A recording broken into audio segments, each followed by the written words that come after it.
All right, welcome back. Today we're tackling a big question.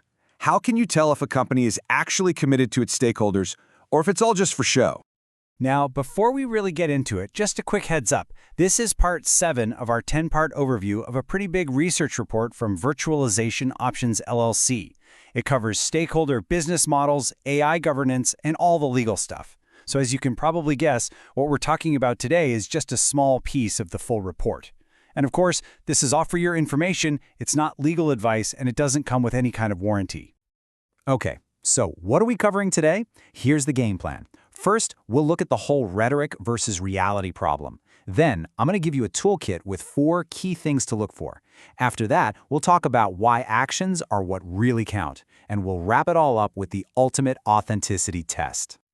All right, first things first, we're starting with the main challenge, right? How do you separate what a company says from what it actually is? I mean, think about it. It feels like every single company out there is talking about being stakeholder-driven. They're all about their employees, their customers, the planet. But how do you know what's real? How can you tell what's just talk versus what's actually part of their DNA? And this right here really breaks it down. You've got stakeholder rhetoric on one side, that's all the slick marketing campaigns, the aspirational mission statements. It's when companies treat big social issues as, just another risk factor to keep an eye on. But then you have stakeholder reality. And that's a whole different ballgame. That's when these ideas are truly integrated into the business, seen as actual drivers of value. So that brings us to the big question. How do we actually tell the difference? Well, this is where it gets practical. We're going to look at a toolkit with 4 key indicators you can use to run your own authenticity test. You can think of these 4 steps as your personal field guide. It's a really logical progression, right? We start with what a company says, then we look at what it measures, how it's built, and finally, what it actually does. Let's go through them one by one. Indicator 1 is all about the mission and values. So for a genuinely stakeholder-focused company, social responsibility isn't just some side project. No, it's their core purpose. It's the reason they exist.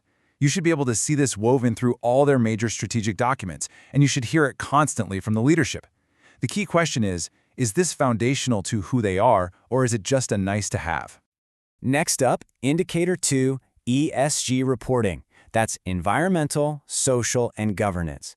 Look, any company can put out a shiny report that's full of good news, but the real tell is transparency. Are they also talking about their challenges? Do they admit where they're falling short?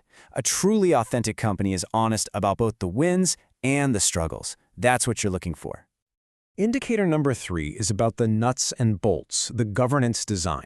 You've got to look at how the company is actually structured. Do they have things like stakeholder advisory panels or dedicated committees on the board that are focused on these issues? See, things like that are hard proof that stakeholder voices are actually being heard at the highest levels where the big decisions get made. And finally, Indicator 4, public actions. This is where the rubber meets the road. A company can say it cares about human rights all day long, right? But is it actually putting money and people behind that? Is it auditing its supply chain?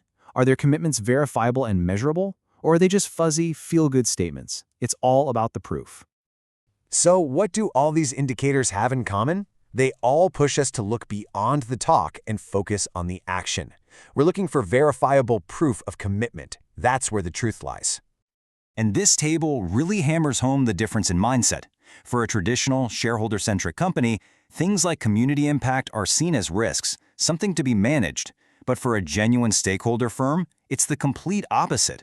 They see those same issues as opportunities, as core value drivers.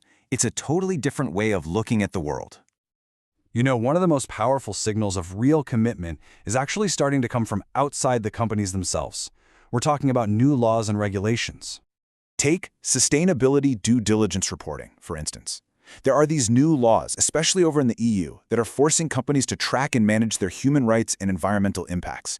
And we're not just talking about their own offices, we're talking about their entire global operation. Complying with that kind of law isn't a PR stunt. It takes real money, real systems, and a real deep commitment. Okay, so this all brings us to the final verdict. If there's one thing you take away from all this, this is it. A genuine stakeholder business isn't defined by a single action. It's not about that one-time donation they made or that one eco-friendly product they launched. That's not what we're looking for. The ultimate test, the real proof, is consistency over time. That's it. Do all the pieces of the puzzle fit together? Does the mission statement line up with the annual report? Does the CEO's speech line up with the company's budget? And most importantly, does it all stay consistent year after year, even when things get tough? That is how you know it's the real deal. So I'll leave you with this thought to take home. Take this toolkit we just talked about and apply it to the companies in your own life. You know, the company you work for, the brands you buy from, the stocks you invest in. Which ones actually pass the test? The answer might be pretty eye-opening.